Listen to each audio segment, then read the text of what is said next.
1984 চনৰ পৰা ভাৰতীয় ৰাজনীতিত 2026 চনলৈকে দপদপাই থকা মমতা বেনাৰ্জী ৰাজনৈতিক জীৱনৰ এইবাৰ পতন ঘটিছে। ভাৰতীয় ৰাজনীতিৰ যিকেইগৰাকী শক্তিশালী ৰাজনৈতিক নেতা আছে সেইসকলৰ ভিতৰত মমতা বেনাৰ্জীও অন্যতম। মমতা বেনাৰ্জী যি ৰাজনৈতিক উত্থান আৰু ৰাজনৈতিক পতন সেয়া ভাৰতীয় ৰাজনীতিৰ এক চাঞ্চল্যকাৰী ৰাজনৈতিক ঘটনাৰূপে বিবেচিত হৈছে। আজিৰ ভিডিঅ'ত আমি আলোচনা কৰিম মমতা বেনাৰ্জীয়ে কিদৰে পশ্চিমবংগৰ নিচিনা ৰাজ্যৰ তিনিবাৰৰ মুখ্যমন্ত্ৰী হ'বলৈ সুবিধা লাভ কৰিলে আৰু মমতা বেনাৰ্জীয়ে 2026 চনৰ নিৰ্বাচনত কিদৰে শোচনীয়ভাৱে পৰাজয় বৰণ কৰিলে। ভিডিঅ'টো আপোনালোকে শেষলৈকে চাই থাকিব। প্ৰথমবাৰ যদি আমাৰ ভিডিঅ' চাইছে অনুগ্ৰহ কৰি চেনেলটো ছাবস্ক্ৰাইব কৰিবলৈ নাপাহৰিব। 2011 চনত বিশ্বৰ এগৰাকী প্ৰভাৱশালী ব্যক্তিৰ 100 নম্বৰ তালিকাত অন্তৰ্ভুক্ত হৈছিলে মমতা বেনাৰ্জী। ভাৰতীয় ৰাজনীতিৰ শক্তিশালী নেতা নেত্ৰীসকলৰ ভিতৰত অন্যতম হৈছে পশ্চিমবংগৰ মুখ্যমন্ত্ৰী মমতা বেনাৰ্জী। 1955 চনত কলিকতাত জন্ম লাভ কৰা মমতা বেনাৰ্জীয়ে ভাৰতবৰ্ষৰ ৰাজনৈতিক জগতখনত এক প্ৰকাৰে খলকনি সৃষ্টি কৰিছিল 1984 চনত, যেতিয়া তেওঁ যাদৱপুৰ লোকসভা সমষ্টিত ভাৰতবৰ্ষৰ বাওঁপন্থী দল কমিউনিষ্ট পাৰ্টি অফ ইণ্ডিয়া মাৰ্কছিষ্ট অৰ্থাৎ CPIMৰ এগৰাকী শক্তিশালী নেতা সোমনাথ চেটাৰ্জীক পৰাজিত কৰিছিল। তাৰ লগে লগে তেওঁ ভাৰতবৰ্ষৰ মিডিয়া জগতখনত তেওঁ চৰ্চা লাভ কৰিছিল কিদৰে এগৰাকী যুৱ নেত্ৰীয়ে সোমনাথ চেটাৰ্জীৰ দৰে শক্তিশালী নেতাক পৰাজিত কৰিছিল। মমতা বেনাৰ্জীৰ ৰাজনৈতিক জীৱন আৰম্ভ হৈছিল মহাবিদ্যালয়ত অধ্যয়ন কৰি থকাৰ সময়ছোৱাত। মহাবিদ্যালয়ত অধ্যয়ন কৰি থকাৰ সময়ছোৱাত মমতা বেনাৰ্জী যুৱ কংগ্ৰেছৰ লগত জড়িত হৈছিল। মমতা বেনাৰ্জীয়ে পৰৱৰ্তী সময়ছোৱাত যুৱ কংগ্ৰেছৰ পদবী লাভ কৰিছিল আৰু সেই সূত্ৰে তেওঁ ৰাজনীতিত প্ৰত্যক্ষভাৱে জড়িত হোৱাৰ সুযোগ লাভ কৰিছিল। 1975 চনত যেতিয়া ভাৰতবৰ্ষত জাতীয় জৰুৰীকালীন অৱস্থা ইন্দিৰা গান্ধীয়ে ঘোষণা কৰিছিল, উক্ত সময়ছোৱাত বিৰোধী দলৰ প্ৰধান নেতা জয়প্ৰকাশ নাৰায়ণ, যিগৰাকী ভাৰতৰ এগৰাকী সমাজবাদী নেতা, তেওঁৰ গাড়ীত উঠি মমতা বেনাৰ্জীয়ে নৃত্য কৰিছিল, যাৰ ফলত মমতা বেনাৰ্জীৰ সেই কাৰ্যই ভাৰতীয় ৰাজনীতিত এক প্ৰকাৰে চাঞ্চল্যৰ সৃষ্টি কৰিছিল। অৰ্থাৎ যুৱ অৱস্থাৰে পৰা ছাত্ৰ অৱস্থাৰে পৰা মমতা বেনাৰ্জীয়ে সক্ৰিয় ৰাজনীতিত তেওঁ জড়িত হৈ আছিল। 1984 চনত যেতিয়া সোমনাথ চেটাৰ্জীক তেওঁ পৰাজিত কৰি লোকসভালৈ মাত্ৰ 29 বছৰ বয়সতে নিৰ্বাচিত হ'ল, ভাৰতীয় ৰাজনীতিত খলকনি সৃষ্টি কৰিলে। তাৰ পিছৰে পৰা মমতা বেনাৰ্জীয়ে নিজৰ ৰাজনৈতিক জীৱনত উভতি চাব লগা হোৱা নাই। মমতা বেনাৰ্জীয়ে দীৰ্ঘকাল কংগ্ৰেছৰ লগত তেওঁ জড়িত নাথাকিলে। 1997 চনত তেওঁ পশ্চিমবংগৰ কংগ্ৰেছ সমিতিৰ লগত মতানৈক্য হয় আৰু তেওঁ নিজৰ এটা ৰাজনৈতিক দল অল ইণ্ডিয়া তৃণমূল কংগ্ৰেছ তেওঁ গঠন কৰে। মুকুল ৰয়ৰ লগ লাগি তেওঁ এই দলটো গঠন কৰে। 1999 চনত তেওঁ এই যিটো তৃণমূল কংগ্ৰেছ, এই দলটোৱে বিজেপিৰ যি মিত্ৰজোঁট NDA, এই মিত্ৰজোঁটৰ অংশীদাৰ হয় আৰু মমতা বেনাৰ্জীয়ে অটল বিহাৰী বাজপেয়ীৰ প্ৰধানমন্ত্ৰীত্বৰ কাৰ্যকালত তেওঁ কেন্দ্ৰীয় ৰেল মন্ত্ৰীৰ দায়িত্ব লাভ কৰে। মমতা বেনাৰ্জী হৈছে ভাৰতৰ প্ৰথমগৰাকী মহিলা ৰেলমন্ত্ৰী। ৰেলমন্ত্ৰীৰূপে তেওঁ যথেষ্ট কাম কৰিছিলে, পশ্চিমবংগৰ কাৰণে যথেষ্ট তেওঁ কাম কৰে। পৰৱৰ্তী সময়ছোৱাত তেওঁ 2009 চনত পুনৰবাৰ UPA মিত্ৰজোঁটৰ লগত মধ্যজোঁটত জড়িত হৈ তেওঁ পুনৰবাৰ কেন্দ্ৰত মন্ত্ৰীৰ পদ লাভ কৰে আৰু মমতা বেনাৰ্জীয়ে ভাৰতবৰ্ষৰ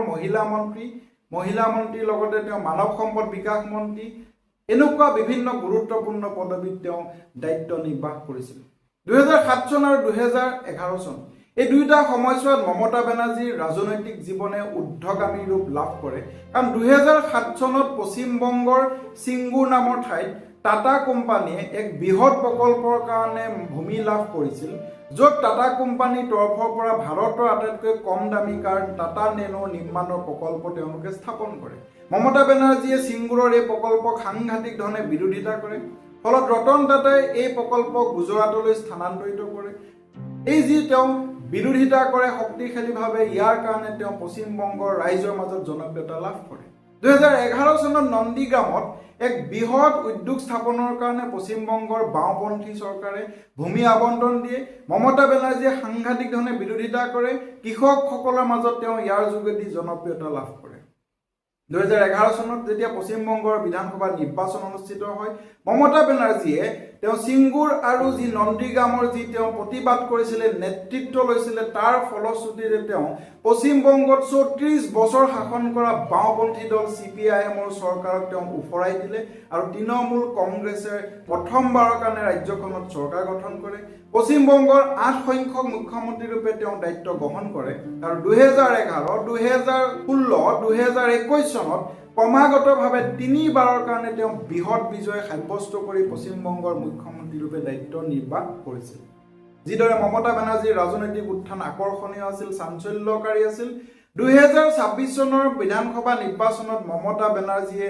আচৰিত ধৰণে তেওঁ পৰাজয় বৰণ কৰিছে কেৱল মাত্ৰ তেওঁৰ দল তৃণমূল কংগ্ৰেছে পৰাজয় বৰণ কৰাই নহয় তেওঁ নিজেও ভবানীপুৰৰ যি বিধানসভা আসন উক্ত আসনত শুভেন্দু অধিকাৰীৰ হাতত তেওঁ 15,105টা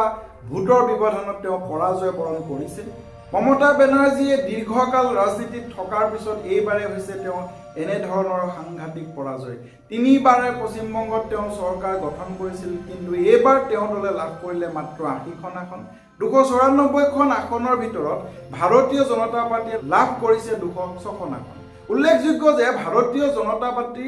মুখ্যমন্ত্ৰী পদৰ প্ৰাৰ্থী শুভেন্দু অধিকাৰী তেওঁ এটা সময়ত মমতা বেনাৰ্জীৰ চৰকাৰত মন্ত্ৰী ৰূপে দায়িত্ব গ্ৰহণ কৰিছিল 2020 চনত তেওঁ তৃণমূল কংগ্ৰেছৰ পৰা পদত্যাগ কৰে মমতা বেনাৰ্জী তেওঁ সুহাত আছিল 2021 চনত তেওঁ বিজেপি দলত যোগদান কৰি পশ্চিমবংগৰ বিধানসভা নিৰ্বাচনত প্ৰতিদ্বন্দ্বিতা কৰে আৰু নন্দীগ্ৰাম সিটটোত তেওঁ মমতা বেনাৰ্জীক পৰাজিত কৰে আৰু 2026 এইবাৰৰ নিৰ্বাচনত ভবানীপুৰ সমষ্টিত মমতা বেনাৰ্জীক শুভেন্দু অধিকাৰীয়ে পৰাজিত কৰে অৰ্থাৎ মমতা বেনাৰ্জী যি ধৰণে অতি কম বয়সতে তেওঁ ভাৰতীয় ৰাজনীতিত চাঞ্চল্য সৃষ্টি কৰি উত্থান হৈছিল সেই ধৰণে মমতা বেনাৰ্জীয়ে অতি আশ্চৰ্যজনকভাৱে মমতা বেনাৰ্জী এতিয়া ৰাজনীতিত পৰাজিত হৈছে তেওঁ পতন ঘটা দেখিবলৈ পোৱা গৈছে তেওঁ নিজৰ দল এবাৰ শাসনৰ পৰা ওপৰাৰ লগতে তেওঁ নিজেও এগৰাকী বিধায়ক ৰূপে নিৰ্বাচিত হ'বলৈ সক্ষম নহলে মমতা বেনাৰ্জীৰ যি 15 বছৰীয়া কাৰ্যকাল এই 15 বছৰীয়া কাৰ্যকালত তেওঁ পশ্চিমবংগত কোনো ধৰণৰ বিশেষ কাম নকৰাৰ অভিযোগ আছে দুৰ্নীতি তদুপৰি মমতা বেনাৰ্জীৰ শাসনকালত মহিলাৰ কোনো সুৰক্ষা নথকা আৰু ভাৰতবৰ্ষলৈ বাংলাদেশৰ পৰা অবাধ হাৰত বাংলাদেশী নাগৰিকৰ প্ৰব্ৰজন হৈছে বুলি বিগত সময়ছোৱাত মমতা বেনাৰ্জীৰ বিৰুদ্ধে অভিযোগ আহিছে মমতা বেনাৰ্জীয়ে অবৈধ বাংলাদেশীক পশ্চিমবংগত ভোটাৰ লিষ্টত নাম অন্তৰ্ভুক্ত কৰি জয়ী হৈ আহিছে বুলি অভিযোগ উত্থাপিত হৈ আহিছিল মমতা বেনাৰ্জীৰ শাসনৰ সময়ছোৱাত TMC দলৰ নেতা কৰ্মীসকলে বিৰোধী দলৰ নেতা কৰ্মীসকলক আক্ৰমণ কৰা ঘটনা সংঘটিত হৈছিল মমতা বেনাৰ্জীৰ শাসনৰ সময়ছোৱাত পশ্চিমবংগৰ জনসাধাৰণে সকলো ফালৰ পৰা বিকাশৰ ক্ষেত্ৰত বঞ্চিত হোৱাৰ অভিযোগ উত্থাপন হৈছিল আমি সকলোৱে জানো পশ্চিমবংগত RG গড় মেডিকেলৰ যিটো ঘটনা সেই ঘটনাৰ বিষয়ে পশ্চিমবংগৰ সন্দেশখালী ঘটনাৰ বিষয়ে নাৰদা কেলেংকাৰীৰ বিষয়ে এই সমূহে মমতা বেনাৰ্জীক বিপাঙত পেলালে আৰু লাহে লাহে ভাৰতীয় জনতা পাৰ্টি পশ্চিমবংগত শক্তিশালী হ'বলৈ আৰম্ভ কৰে মমতা বেনাৰ্জীৰ বিৰুদ্ধে অভিযোগ আছিল মমতা বেনাৰ্জীয়ে প্ৰব্ৰজনকাৰী বাংলাদেশীসকলৰ কাৰণে কাম কৰে মমতা বেনাৰ্জীয়ে পশ্চিমবংগৰ হিন্দুসকলৰ কাৰণে বেংগলীসকলৰ কাৰণে কোনো কাম নকৰে যাৰ ফলত ভাৰতীয় জনতা পাৰ্টিয়ে এইবাৰ মমতা বেনাৰ্জী চৰকাৰক তৃণমূল কংগ্ৰেছ দলক সাংঘাতিক ধৰণে পৰাজিত কৰিবলৈ সক্ষম হৈছে হয়তো মমতা বেনাৰ্জীয়ে তেওঁ পশ্চিমবংগৰ ৰাজনীতিত যে পুনৰ উদ্ধাৰ কৰিব পাৰিব নিজৰ দলক সেয়া সম্ভৱ নহব কাৰণ বৰ্তমান মমতা বেনাৰ্জীৰ বয়স হৈছে 71 বছৰ যি ধৰণে চাঞ্চল্য সৃষ্টি কৰি ভাৰতীয় ৰাজনীতিত মমতা বেনাৰ্জী উত্থান ঘটিল সেই ধৰণে মমতা বেনাৰ্জীয়ে নিজৰ জীৱনকালতে তেওঁ সাংঘাতিক ধৰণে পৰাজয় বৰণ কৰিব লগা হ'ল হয়তো এয়াই হৈছে জনতাৰ শিক্ষা জনতাৰ পৰা যদি কোনো নেতা বিচ্ছিন্ন হয় জনতাক যদি বিতুষ্ট কৰে তেতিয়াহ'লে সেই নেতাৰ পতন হ'বই হ'ব আপোনালোকে কি ভাবে মমতা বেনাৰ্জী কিয় পতন ঘটিলে মমতা বেনাৰ্জীৰ বিষয়ে কি ক'ব বিচাৰে কমেন্ট কৰি জনাব আমাৰ চেনেলত যদি ভিডিঅ' প্ৰথমবাৰ কাৰণে চাইছে চেনেলটো সাবস্ক্ৰাইব কৰিব আৰু ভিডিঅ'সমূহ চাই থাকি কমেন্ট কৰিব লাইক কৰিবলৈ নাপাহৰিব